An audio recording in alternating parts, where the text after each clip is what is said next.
Hello guys, welcome back to CA Dreams YouTube channel. So this is the lecture number 13 in English.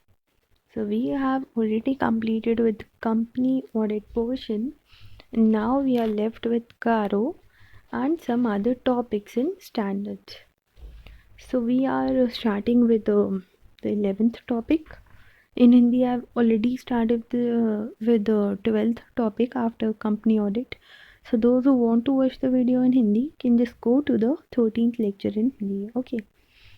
And in English I'm starting with the 11th topic and joint audit I'll explain you afterwards. So we'll try to complete 11th and 13th topic in this video. So disclosure in the auditor's report. Now you have already studied the chapter number 11. Although I have not uploaded that chapter in English, but I have already uploaded that chapter in Hindi. And also those who have not studied, please do refer that chapter because it is an important chapter. Soon I'll upload videos on that in English also. Okay. So in that auditor's report, you have already studied the various clauses and the contents of audit report. So elements of audit report basically. So the following paragraphs deals with the manner of qualification and the manner of disclosure, if any, to be made in the auditor's report. Now this disclosure is in those elements only. Okay. So like your AS number 1, you have already studied AS number 1, disclosure of accounting policies in your accounts.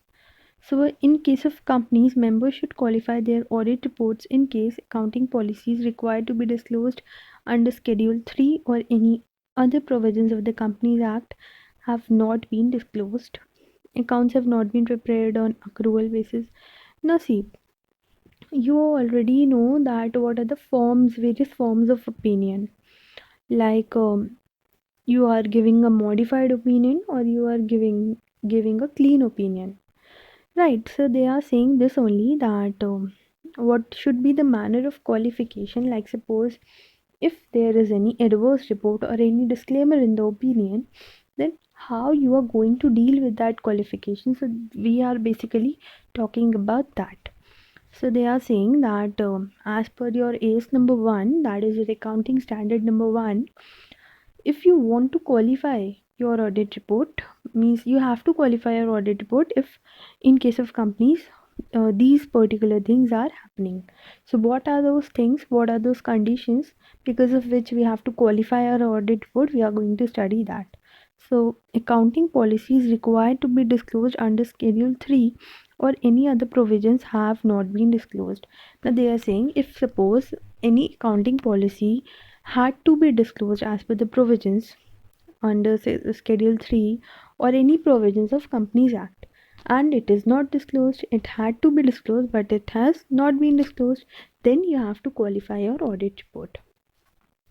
Now they are saying if accounts have been prepared on accrual basis or the fundamental accounting assumption of going concern has not been followed and this fact has not been disclosed in the financial statements or proper disclosures regarding changes in the accounting policies have not been made. Now if these four are means any situation is lying in these four situations or these four conditions, then what you have to do, you have to qualify your audit report. That means you have to disclose the following things in your audit report and this can be your disclaimer of opinion. So where a company has been giving a specific exemption regarding any of the matters as stated above, but the fact of such exemption has not been adequately disclosed in the accounts, the member should mention the fact of exemption in his audit report without necessarily making it a subject matter of audit qualification. Now they are saying, suppose if the company has any exemption regarding all the four conditions which we have discussed above. Okay, so what should the auditor do? The auditor should not make it as the subject matter of qualification. That means as the company has been exempted, so the auditor should not make it a matter of qualification. That means the auditor should not modify the opinion or you can say should not issue the qualified report But what should the auditor do? The auditor should just state the fact of such exemption in his audit report, that because this company had this following exemption and therefore this has not been followed, and in this way the auditor can issue his audit report. Okay, it is not required to qualify the audit report if the company has got any exemption. I hope you're getting me. Now, in view of above, the auditor will have to consider different circumstances where the audit report has to be qualified or only disclosure have to be given.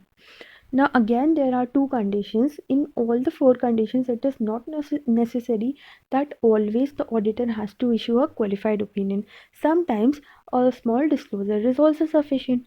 So, they are saying that auditor has to consider various circumstances on which he has to decide that whether to issue a qualified report or whether to just state this matter as a disclosure.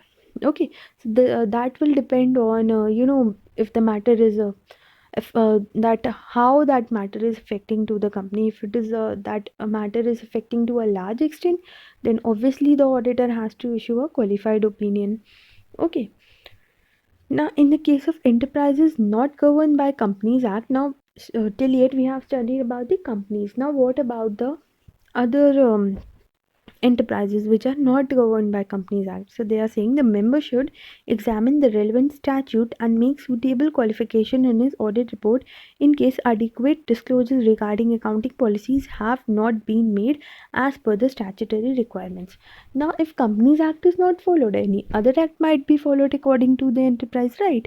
So they are saying that as per the statutory requirements, that means as per the requirements of the provisions of that act. If anything is missing, then according to that, the disclosures or qualified opinion should be issued. Now, similarly, the members should examine if the fundamental accounting exemptions have not assumptions, not exemptions, assumptions have been followed in preparing the financial statements or not.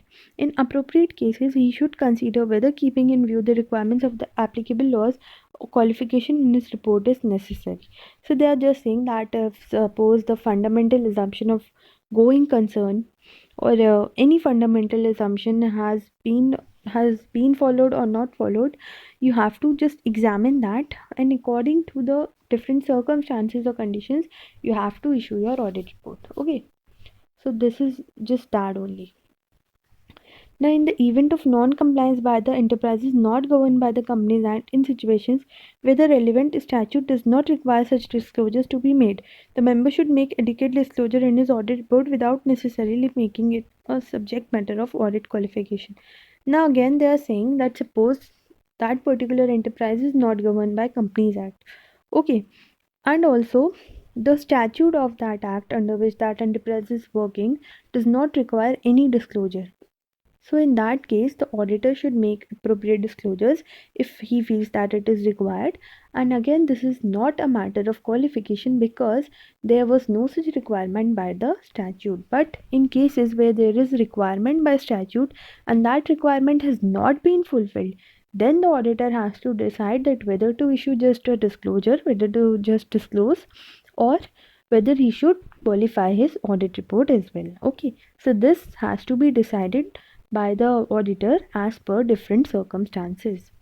Now, in making a qualification disclosure in the audit report, the auditor should consider the materiality of the relevant item. Thus, the auditor need not make qualification disclosure in respect of items which, in his judgment, are not material. Now, this is, very basic, or you can say fundamental. From the starting of the audit, you are listening this word material. That means we auditors are considered with only the material things. We are not at all considered. We are not at all bothered about the immaterial things. So again, before considering anything, before taking any judgment that whether to issue a qualified report, the auditor has to decide that whether that item is material. Okay, and if he feels that it is immaterial or not so important, then no such qualified report is required. A mere disclosure can work. So disclosure which is not a subject matter of audit qualification should be made in the auditor's report in a manner that it is clear to the reader that the disclosure does not constitute an audit qualification. Now again they are saying that you are disclosing anything, you are giving a disclosure, so it should be clear, means the auditor should make it clear that whether it is a qualified audit report or whether it is just a disclosure. That means it should be clear to the reader. The reader should not be confused that whether the auditor is issuing a qualified report or whether it is a disclosure. It should be properly made clear. The paragraph containing the auditor's opinion on true and fair view should not include a reference to the paragraph containing the aforesaid disclosure. That means he should be clear that he has given an unmodified opinion, and the disclosure should not be mixed with that particular line, and the disclosure should be made separately. But if it is a qualified report, then that particular qualification should be stated in that line only, that the financial statements do not give a true and fair view, or whatever you are going to write in your qualification. Okay, so this should be written in the this will be more clear if you will just pick up a audit report and read it, or pick up your chapter number 11 and read it. Okay, so there is a opinion, basis of opinion, there are various elements of audit report. So in that elements only, when you will read it, you will find that the line which has the element which has the opinion, like suppose there are a lot of headings and under that the audit report is issued. So suppose it is the heading of opinion. So in the opinion part, if it is just a disclosure and not a qualified opinion, then in the opinion it should be written that the financial statements give a true and fair view, so that the reader, when he reads the audit report, he should not be confused that whether there is a clean opinion or whether there is a modified opinion. He should be clear that after reading this, that okay, the auditor has given a unmodified opinion. Okay, and at some other place he can just put up his disclosure, but if it is a qualified report, it should be properly stated in this opinion paragraph only. Okay, so this is what I'm trying to say. I hope you got me, and if you have not yet got what I'm trying to say, just please read the audit report chapter once, and then you will understand each and everything very clearly. So now I'm starting with topic number 13, audit of branch office accounts, and we will just complete till first para. We will just complete till here. Okay, first portion of this, and then we will end the video. So as per section number 128 subsection 1 of the Companies Act, every company shall prepare and keep at its registered office books of accounts and other relevant books and papers of financial statements for every financial year, which give a true and fair view of the state of affairs of the company, including that of its branch office or offices, if any, and explain the transactions affected both at the registered office and its branches, and such books shall be kept on accrual basis and according to the double entry system of accounting. So they are just saying that you have already studied that every company is required to keep all the documents or books at its registered office, and not only its but also the company should keep the relevant books of its branches at the registered office, right? And there should also be, if there are any transactions, then those transactions explanation should also be um, with the branch and with the registered office. And they are saying that such books should be kept at accrual basis and according to the double entry system of accounting. So this is what the basic is. Now it may be noted that all or any of the books of accounts aforesaid and other relevant papers may be kept at such other place in India as the board of director may decide, and where such a decision is taken, the company shall within 7 days thereof file with the registrar a notice in writing with giving the full address of that other place. They are saying that although it is the requirement of section number 128 that all the relevant books should be kept at registered office, but the board of directors may order or may decide to keep the relevant books at some other place also.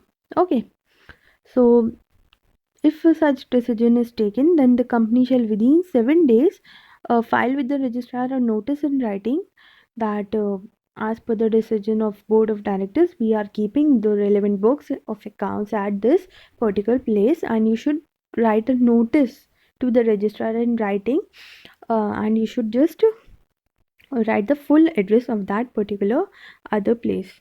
Now, students may also note that the company may keep such books of accounts or other relevant papers in electronic mode in such manner as may be prescribed.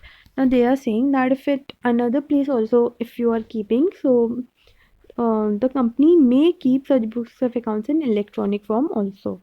Like suppose the board of directors have ordered to keep the relevant books of accounts in physical form at such other place. So at the registrar or any other place, the company may keep the electronic mode of those particular books.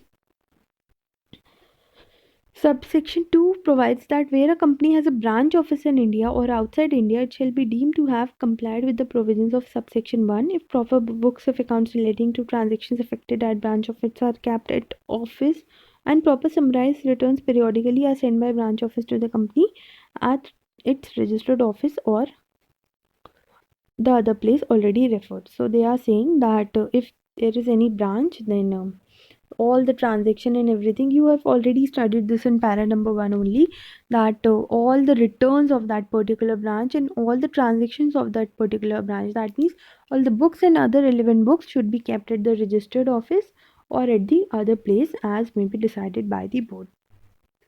Further, in subsection 8 of section number 143 prescribes the duties and powers of company with reference to the audit of branch and branch auditor. Now, where a company has a branch office, the accounts of the office shall be audited either by the auditor appointed by the company under this act or by any other person qualified for appointment as auditor of the company under this act and appointed such under section number 139, or where the branch office is situated in a country outside India, the accounts of branch office shall be audited either by the company's auditor or by accountant or by any other person duly qualified to be act as the auditor of the branch office in accordance with the laws of the country. Now they are saying that if the branch is situated in India, then the auditor can audit the branch.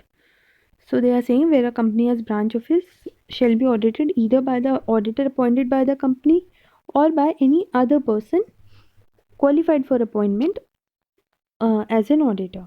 Okay, but if the branch is situated at a place outside India, so in that case either the auditor or an accountant also or any other person. Now if they are saying that if it is outside India, then an accountant can also audit the branch of accounts of branch. So they are saying that it should be as per the laws of that country, it should be in accordance with the laws of that particular country, and the duties and powers of company auditor with reference to audit of the branch and branch auditor, if any, shall be such as may be prescribed. So they are saying duties and powers of the auditor will remain the same as per the duties and powers wala section. Now it may be noted that the branch auditor shall prepare a report on the accounts of the branch examined by him and send to the auditor, who shall deal with this report in such manner as he considered necessary. So this is really very simple. Suppose a boss is there and he has sent Mr. A, Mr. B, Mr. C to various other branches. The boss is the main auditor and he has sent some other person. So what should happen? All the reports which the auditors or the other persons who have went to the various branches, all the audit they have done, they should give a report to their boss, right? So this is only what is actually done, that the reports of the branch are sent to the auditor of the company.